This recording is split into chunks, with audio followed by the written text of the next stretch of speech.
invités qui viennent de nous rejoindre dans Bonjour d'Algérie sont tout aussi passionnés dans leur domaine respectif. Et je cite justement, en l'occurrence, Monsieur Lounis, Mohamed Lounis, bienvenue. Vous êtes directeur central de la distribution et du marketing à l'ONAF.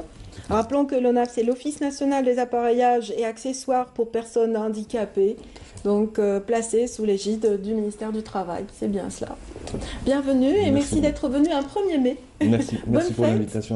Bonne fête aussi. Et bien, à l'occasion de ce 1er mai, j'ai le plaisir également de recevoir M. Mohamed Harrach, qui est directeur de l'ANEM, l'Agence nationale de l'emploi. Donc, voilà, c'est une agence qui régule un petit peu le marché du travail, qui participe et contribue. Et c'est avec vous, justement, qu'on va commencer un petit peu le débat de cette séquence. On va parler de l'ANEM, de son rôle. Mais on va faire peut-être le constat sur ces jeunes qui viennent vers le marché du travail. Oui, et qui s'adresse beaucoup à l'ANEM, justement. Effectivement, bonjour d'abord, donc bonne fête. Bonne fête à vous aussi. Merci pour l'invitation. Pour ce qui est donc de l'ANEM, il faut se dire juste que l'ANEM, c'est un service public de l'emploi, une des institutions, une des anciennes, une des premières institutions de l'Algérie indépendante, créée en novembre de 1962. Et depuis, elle a comme mission d'intervenir sur le marché de l'emploi, c'est-à-dire accompagner les gens qui sont donc en quête d'un poste de travail pour intégrer le marché du travail et le marché de l'emploi. Donc, dans cette mission, l'ANEM a pu donc vivre des périodes différentes. Notamment la dernière période et l'actuelle, bien sûr, c'est la modernisation de ces structures et l'intégration de nouveaux instruments. Ce qui a conduit à plus de notoriété, parce que cette entreprise, vous dites qu'elle existe depuis 62, mais un peu méconnue jusqu'aux 20 dernières années, on dira. Effectivement. Elle est beaucoup plus déployée sur le terrain. Les tâches aussi, elles étaient différentes.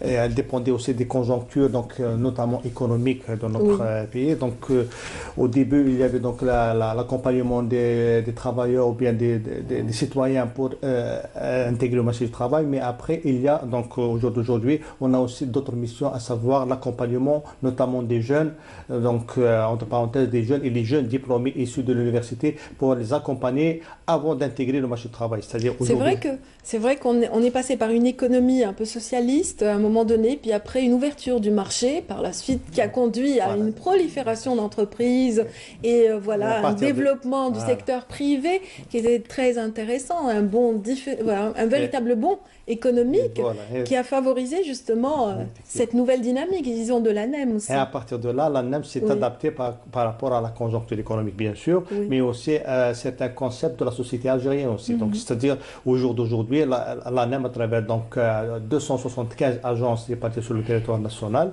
elle accompagne les jeunes, notamment les jeunes demandeurs d'emploi, avant d'intégrer ou bien avant d'avoir leur premier poste de travail. C'est-à-dire, ils n'ont pas de notions par rapport à la recherche, les techniques d'un poste de travail, et même surtout les techniques comment avoir un entretien réussi avec un employeur. Donc toutes ces techniques-là, on peut leur inculquer ces techniques déjà dans le cursus universitaire. C'est-à-dire avant de terminer ses études, le jeune universitaire peut avoir toutes ces techniques, avoir une petite expérience par rapport à toutes les démarches qu'il doit effectuer pour rechercher un travail à travers les services de l'ANEM, bien sûr. L'ANEM offre justement cet accompagnement aux personnes qui sont à la recherche, à la demande d'un travail, mais aussi à ceux qui offrent de l'emploi. Donc les employeurs aussi sont aussi un élément important justement du travail de l'ANEM. Effectivement, pour l'ANEM, il y a deux axes d'intervention, c'est-à-dire il y a le demandeur d'emploi, mais aussi il y a l'employeur. Donc à travers les deux axes, l'ANEM intervient pour accompagner et le demandeur, mais aussi l'employeur à travers donc toute la législation, toute la réglementation qui régit notamment les recrutements et l'évolution des carrières des personnes aussi, et surtout avoir les besoins éventuels en main-d'œuvre de ces employeurs, sachant que les employeurs, l'ANEM intervient auprès des employeurs qui exercent dans le secteur économique uniquement, c'est-à-dire la fonction publique, elle est prise en charge par d'autres structures. Je me demande si au niveau de l'ONAF, vous faites appel à l'ANEM de temps en temps pour le recrutement. Je sais que vous n'êtes pas des RH, mais quand même je vous pose la question, on ne sait jamais. Mais tout récemment, nous avons fait appel effectivement à l'ANEM. Nous venons d'ouvrir 25 nouvelles structures sur le territoire national. Il s'agit des antennes audioprothèses. Donc, suite à l'instruction de Monsieur le ministre, dans le cadre de réaliser une proximité assez active, assez significative envers les usagers, nous avons fait appel à l'ANEM dans le recrutement de médecins généralistes que nous avons formés. Et ils viennent de terminer leur formation, ils seront mis sur leur poste incessamment. Excellent. Juste pour ajouter, avant cette opération, on a déjà une convention avec l'ONAF pour répondre favorablement aux besoins éventuels des structures, notamment au niveau local. C'est-à-dire on a des agences au niveau local, l'Office aussi, il a des agences, des structures au niveau local et des antennes. Donc on a une convention entre les deux institutions pour travailler ensemble avec une passerelle très rapprochée entre les deux institutions pour faciliter et le recrutement et la prise en charge des demandeurs d'emploi. Il faut aussi signaler que nous faisons partie du même secteur aussi. Oui, du même secteur, mais vous êtes surtout une entreprise qui présente un bel exemple justement de prise en charge et de développement. Le plan de développement de l'ONAF est très intéressant en soi, dans la mesure où il a permis d'avoir une rentabilité, une amélioration, un développement qualitatif de toute l'entreprise à travers son déploiement. Exactement. Donc, avant toute chose, l'ONAF, l'Office national d'appareillage et accessoires pour personnes handicapées, avant toute chose, c'est 1600 travailleurs. Oui, par exemple, ne serait-ce que ça. Ouais, 1600 travailleurs. Ces 1600 travailleurs portent 4 domaines d'activité. Le premier, c'est l'appareillage orthopédique. Oui. Le deuxième, c'est les aides techniques auditives. Le troisième, c'est les aides techniques à la marche. Et le quatrième, c'est les aides techniques sanitaires. Pour ceux qui n'auraient peut-être pas compris, donc l'aide technique à la marche, c'est tout ce qui est fauteuil roulant, béquilles, les cannes, tous ces accessoires qui sont nécessaires. L'appareillage orthopédique, c'est tout ce qui est prothèse, orthèse, membre inférieur et supérieur. Les aides sanitaires, c'est tout ce qui est poche pour personnes stomisées, matelas anti-escar. Et les aides auditives, d'où l'appellation, c'est les fameuses appareils. C'est l'audition, c'est l'assistance à l'audition, effectivement. Donc, ces 1600 travailleurs actifs sur 74 structures sur le territoire national, plus les 25 qu'on vient d'ouvrir. Donc, ils gravitent au sein d'une organisation. Cette organisation a eu besoin d'être revue, d'où le plan de développement qui a été soutenu, initié par les pouvoirs publics, donc dans le cadre du CPE. Le plan de développement en question a 3 volets principaux, c'est-à-dire l'infrastructure, la structure. Nous avons constaté que les structures actuellement ne répondaient pas aux normes, des normes en la matière. Donc, il y a 13 projets sur le territoire national, donc 13 unités d'appareillage et d'aide technique de fabrication des usines de montage et de fabrication de fauteuils pour personnes handicapées. C'est-à-dire, là aussi, vous avez décroché un beau marché de développement justement qualitatif de ces fauteuils, c'est-à-dire que vous changez carrément de modèle et donc vous injectez de nouveaux modèles, autant pour les fauteuils que pour d'autres justement accessoires. La réalité économique nous rattrape dans ce domaine, particulièrement dans le domaine du produit lui-même. Donc nous avons constaté qu'il y avait un produit qui est dépassé. Donc nous avons introduit un nouveau produit qui est un fauteuil en aluminium en partenariat avec un partenaire étranger. Donc nous assurons le montage actuellement. Et nous nous inscrivons dans une politique d'intégration nationale. Donc le fauteuil en question est monté au niveau de l'usine de Tixirt. Et on a le deuxième fauteuil électrique aussi qui est monté dans la même structure.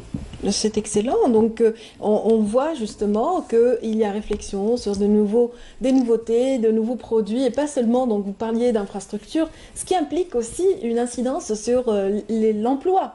C'est-à-dire que là, vous allez enrichir ces structures par le recrutement. Dans les deux phases, madame, si vous permettez. Parce qu'à travers l'ONAF, donc, on emploie des jeunes pour élargir un peu leur champ d'action, mais aussi il facilite la tâche à travers les outils ou bien les instruments qu'ils fournent aux personnes handicapées ou bien aux personnes à besoins spécifiques. C'est-à-dire qu'ils vont les aider à intégrer le marché du travail. C'est-à-dire les institutions donc, de l'État algérien, elles sont dans l'obligation, par exemple, d'avoir un accès spécial aux personnes handicapées. À hauteur de 1% chez nous. Pour la réglementation, oui. Pour le recrutement, à hauteur mais pour l'accès déjà à un service public, oui. déjà il y a des accès, il y a des espaces aménagés pour ça. Donc, et là, les outils, il y a donc l'équipement donc adéquat qui est en train d'être réalisé, produit par l'ONAF, va faciliter cette catégorie de population à chercher un poste de travail, à faire face donc à toutes les démarches et entamer toutes les démarches éventuelles pour acquérir ou bien pour intégrer le marché du travail d'un côté et de l'autre aussi. Je pense que pour ce qui est donc de l'emploi d'une manière générale, si vous permettez bien sûr, pour l'emploi, il y a un ensemble d'actions donc à travers lesquelles il y a une facilitation pour le demandeur d'emploi, mais aussi pour l'employeur. C'est-à-dire il y a des démarches ou bien il y a une batterie d'actions qui facilitent donc la recherche d'un poste de travail et aussi pour exprimer un besoin par un employeur par exemple. Donc il y a des services à distance à travers lesquels on touche une catégorie de demandeurs d'emploi, mais aussi les employeurs, c'est-à-dire sans qu'il ait un besoin à se déplacer auprès des agences, c'est-à-dire à travers un numéro vert, à travers donc les réseaux sociaux, à travers donc des actions à distance. On peut exprimer un besoin auprès des services de l'ANEM ou bien des services de l'ONAF, bien sûr, mais aussi un employeur peut s'enquérir des besoins ou bien d'un éventuel donc, recrutement qu'il souhaite avoir. Avec un simple clic. Avec un simple clic, sans se déplacer de son bureau. Absolument, c'est dire un petit peu que les choses se modernisent. Autant pour l'ONAF qui, on parlait du seuil de 1% qui est imposé aux employeurs, justement. Votre entreprise a dépassé de loin ce seuil, vous en êtes déjà à 3%. Et peut-être que vous dépasserez le cap des 3 prochainement. On le dépassera. Vous employez justement des personnes en situation de handicap dans vos structures. Effectivement. Donc bon, beaucoup plus, ils activent au niveau des ateliers. Donc c'est des personnes qui sont recrutées, qui sont au même titre que les autres employés, travaillent, ils ont des obligations, des responsabilités. Et ça se passe bien pour nous et pour eux. Maintenant, je voudrais bien revenir sur le deuxième point. Donc, oui, sur le plan de développement, il y a le deuxième point qui concerne la formation. Donc, la formation des techniciens appareilleurs. Donc, on aimerait mettre à niveau ce personnel. Et le troisième point, c'est l'introduction justement des nouveaux produits dans les 4 domaines d'activité.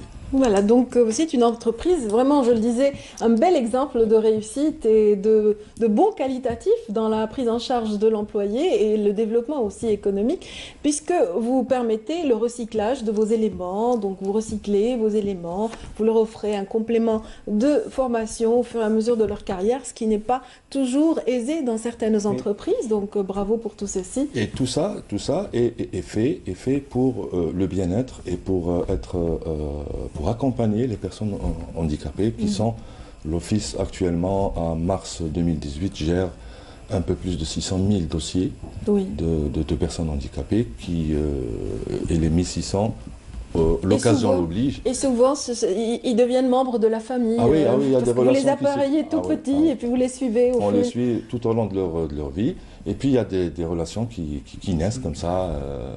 Ce n'est pas une entreprise banale en tout cas. C'est pas une entreprise vraiment où les rapports sont un petit peu comme ça froids. C'est une entreprise où les rapports sont complètement chaleureux. Il y a une noblesse de l'action aussi. Il y a une noblesse de l'action et c'est très humain. Ça, voilà. Merci messieurs. Donc je rappelle que vous avez été avec nous à l'occasion du 1er mai pour la célébration de la fête du travail. Donc, Monsieur Mohamed Lounis, directeur central de la distribution et du marketing à l'ONAF, qui est l'Office national des appareillages et accessoires pour personnes handicapées. Merci également à Mohamed Harraj, directeur de l'ANEM, Agence nationale de l'emploi, de nous avoir donc permis de rappeler le rôle de continuation pour tous ces efforts consentis en faveur des employés et justement du marché de l'emploi. Tout de suite.